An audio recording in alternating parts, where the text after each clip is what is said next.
আসসালামু আলাইকুম ওরহমতুল্লাহ।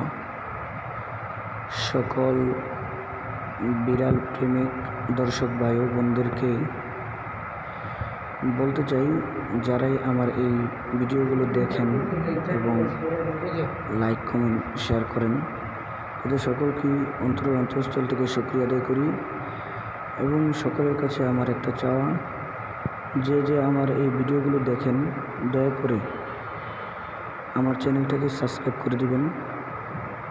ধন্যবাদ সবাইকে।